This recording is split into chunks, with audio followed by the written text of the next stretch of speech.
Personne ne l'avait vu venir. Pas les analystes, pas les traders, même pas les plus fervents défenseurs de la blockchain. Et pourtant, c'est arrivé. En quelques semaines à peine, Ethereum a bouleversé toutes les prévisions, renversé le marché et prouvé une chose essentielle. Dans la finance comme dans la vie, rien n'est jamais figé. L'été 2025 devait être calme, presque endormi. Août, la période où tout le monde part en vacances, où les marchés financiers tournent au ralenti, sauf que cette année, le marché des crypto-monnaies a décidé de faire mentir toutes les statistiques. Ethereum, souvent dans l'ombre du Bitcoin, a signé une performance qui a laissé tout le monde bouche bée, plus 170% en seulement 4 mois. Imaginez, en avril, l'Ether valait moins de 1800 $, et voilà qu'en août, il frôle les 4800 $. Dans un marché réputé capricieux, cet envolé a ravivé la flamme d'une liberté financière que beaucoup croyaient perdue. Ce n'est plus seulement un chiffre sur un graphique, c'est un signal, une démonstration de force, une promesse silencieuse que la confiance peut renaître même après les tempêtes. Ce regain d'énergie n'a rien d'un simple hasard. Les investisseurs, qui suivaient les grandes tendances depuis leur smartphone sur la plage, ont senti un changement d'air. Le marché a retrouvé son souffle. Plus de transactions, plus d'activités sur les plateformes et surtout un retour massif de la curiosité du grand public. Dans les cafés parisiens, les discussions sur l'Ethereum ont remplacé celles du taux du livret A. Même ceux qui ne comprennent pas le mot blockchain commencent à se demander « et si je passais à côté de la prochaine révolution ?» Car ce qui se passe sur les crypto-monnaies dépasse seulement l'investissement. C'est un changement de mentalité. Les Français découvrent peu à peu qu'il est possible de bâtir son autonomie avec l'argent autrement, sans attendre que les banques traditionnelles leur ouvrent la porte. Pour comprendre ce mouvement, il faut se rappeler que les marchés fonctionnent sur deux émotions, la peur et la confiance. Et en août 2025, la confiance a repris le dessus. Les signaux positifs s'accumulaient. Nouvelle législation plus claire, arrivée des ETF, montée des stablecoins et discours plus favorables des institutions. Tout cela a servi de carburant pour relancer la machine Ethereum. Pendant que certains observaient encore à distance, d'autres se sont positionnés rapidement, cherchant à profiter de la vague avant qu'elle ne devienne un tsunami. C'est là que les histoires d'indépendance financière se construisent. Au moment où tout le monde doute encore, quelques-uns décident d'agir. Et souvent, c'est eux qui changent leur destin. Mais attention, cette montée n'est pas qu'une suite de chiffres. Elle raconte surtout l'évolution d'une mentalité collective, celle d'une génération prête à reprendre le contrôle de ses finances, car derrière chaque hausse de marché, il y a des choix personnels, épargner différemment, apprendre à investir, comprendre les cycles économiques. L'explosion d'Ethereum n'est qu'un miroir de ce qui se passe dans les esprits, une quête de clarté, de stratégie et surtout de confiance. Et ce n'est que le début, car les raisons réelles de cette montée fulgurante vont bien au-delà des graphiques. Si vous êtes prêt à prendre le contrôle de vos finances et à construire un avenir sûr, vous êtes au bon endroit. Ici, nous transformons la complexité de l'argent en étapes simples et pratiques pour que vous atteigniez vos objectifs sans complications. Alors si cette vidéo vous a aidé, laissez un j'aime, cela permettra à d'autres de découvrir ce contenu. Partagez en commentaire, quelle a été votre plus grande révélation financière aujourd'hui ? Votre expérience peut inspirer et aider d'autres membres de notre communauté à progresser. Et n'oubliez pas, abonnez-vous à la chaîne et activez la cloche pour continuer à recevoir nos guides pratiques et avancer dans votre parcours vers la liberté financière. Ensemble, construisons un avenir solide et sans inquiétude. Le déclic américain, le Genius Act et la nouvelle ère des stablecoins. Et si tout avait commencé de l'autre côté de l'Atlantique ? Alors que la plupart des investisseurs européens profitaient encore des vacances d'été, les États-Unis ont dégainé une réforme qui a bouleversé le marché des crypto-monnaies, le Genius Act. Derrière ce nom presque ironique se cache une décision historique. Pour la première fois, un cadre clair, concret et rassurant pour les stablecoins. Fini les zones grises, fini les suspicions. Désormais, le détenteur d'un stablecoin devient prioritaire en cas de problème, protégé par la loi comme un véritable épargnant. Résultat, les investisseurs se sont rués sur ces actifs digitaux adossés au dollar. Et devine qui en a profité en premier. Oui, encore Ethereum, la plateforme où circule la majorité de ces tokens stables. Ce changement, c'est un peu comme si on avait ouvert une autoroute réglementaire pour la confiance.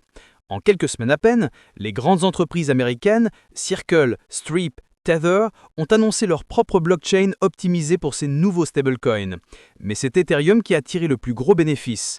Plus de transactions, plus d'activités sur les plateformes et surtout un retour massif de la curiosité du grand public. Dans les cafés parisiens, les discussions sur l'Ethereum ont remplacé celles du taux du livret A. Même ceux qui ne comprennent pas encore le mot blockchain commencent à se demander « et si je passais à côté de la prochaine révolution ?»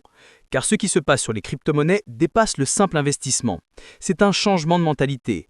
Les Français découvrent peu à peu qu'il est possible de bâtir son autonomie avec l'argent autrement, sans attendre que les banques traditionnelles leur ouvrent la porte.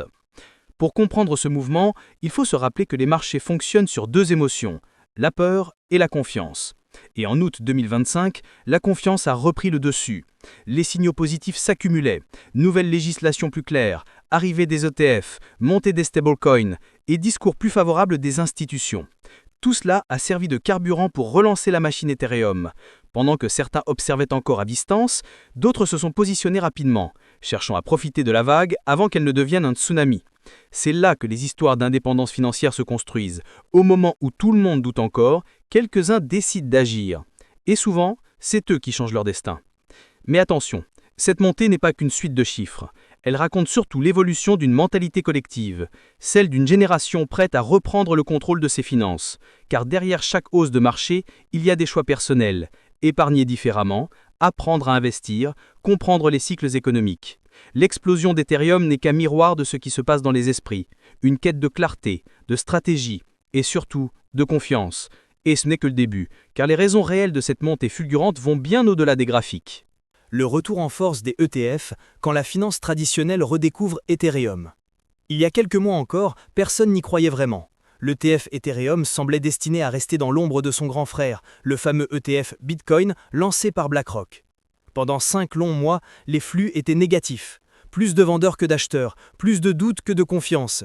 Mais en juillet 2025, tout a basculé.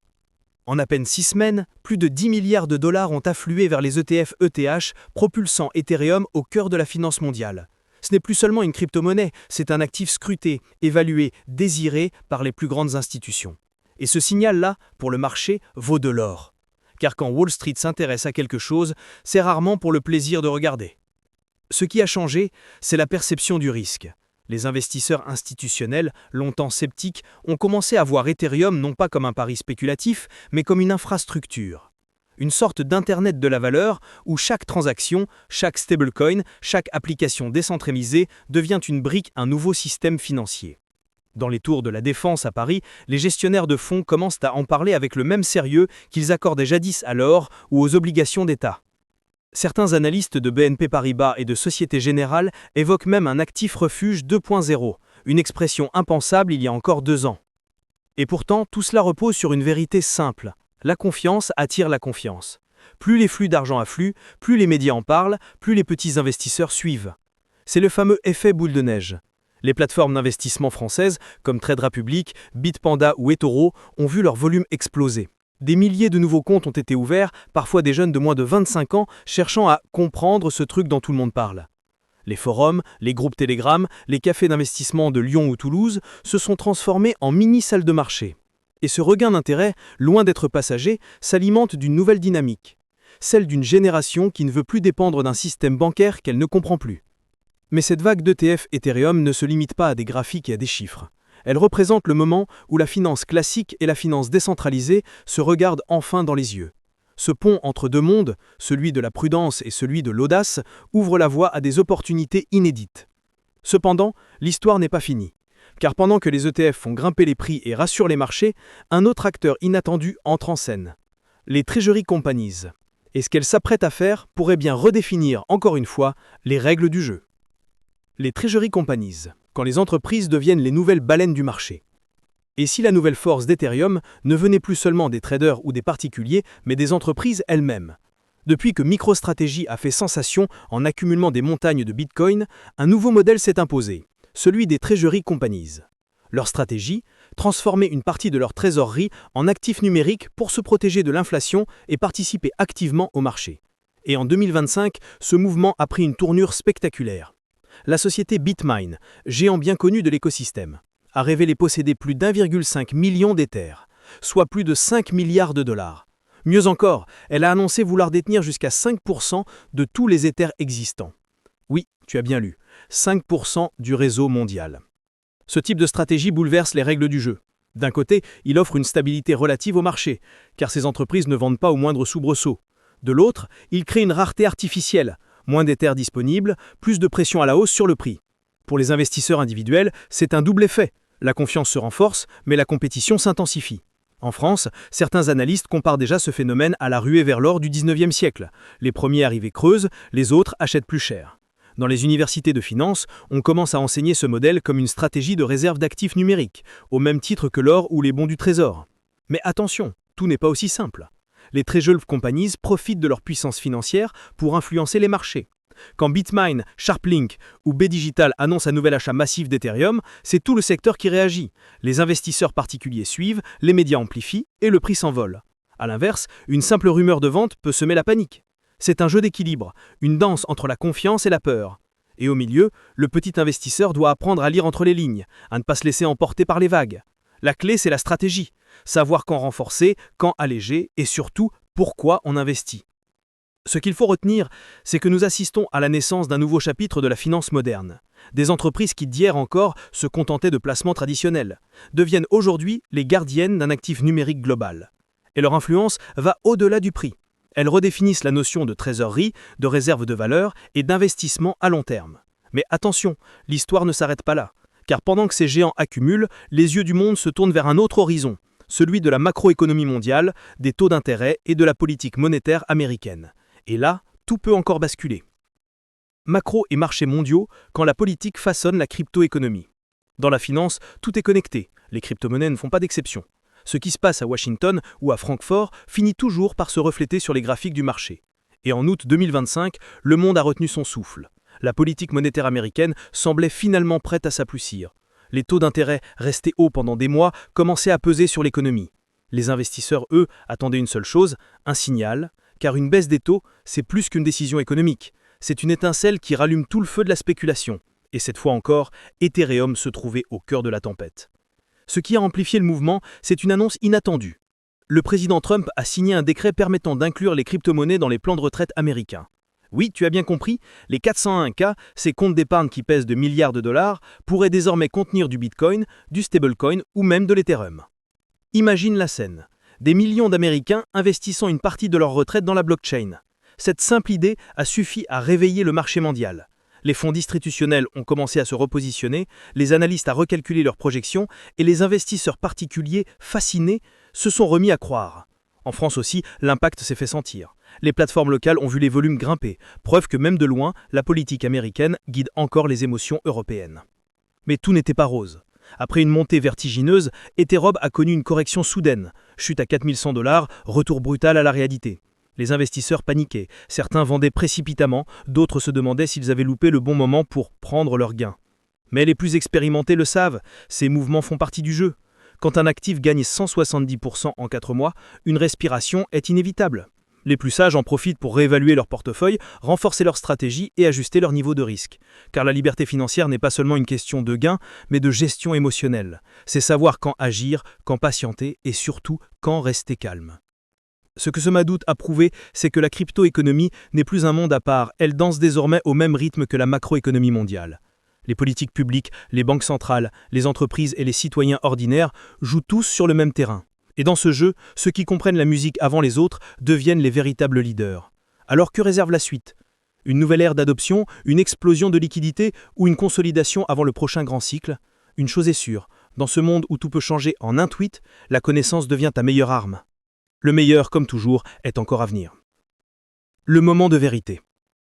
Ce que cette histoire d'Ethereum nous rappelle, c'est que la fortune ne sourit pas à ceux qui attendent, mais à ceux qui comprennent.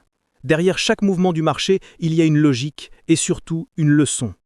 Certains voient des risques, d'autres voient des opportunités. Et la différence, c'est la connaissance. Ceux qui ont pris le temps d'apprendre, d'observer, de diversifier et de penser à long terme ne dépendent plus des tendances, ils les anticipent. Aujourd'hui, plus que jamais, l'indépendance financière n'est pas un rêve inaccessible. C'est un choix de discipline, de patience et de stratégie. Ce que tu fais de ton argent chaque jour construit la personne que tu seras demain. Et peu importe ton point de départ, ce qui compte, c'est la direction. Les crypto-monnaies, les ETF, les stablecoins ne sont pas des promesses de richesse rapide, mais des outils puissants si tu sais comment les utiliser. Alors pose-toi les bonnes questions. Es-tu prêt à comprendre ce qui se cache derrière les chiffres? À cesser de courir après les tendances pour enfin construire ton propre plan? À faire de ton argent un allié et non une source d'anxiété? Car au fond, la véritable richesse n'est pas d'avoir plus, mais de savoir pourquoi on le veut. Et si Ethereum nous enseigne une chose, c'est que les retournements historiques commencent toujours par une décision courageuse, celle de ne plus subir le marché, mais d'en devenir acteur.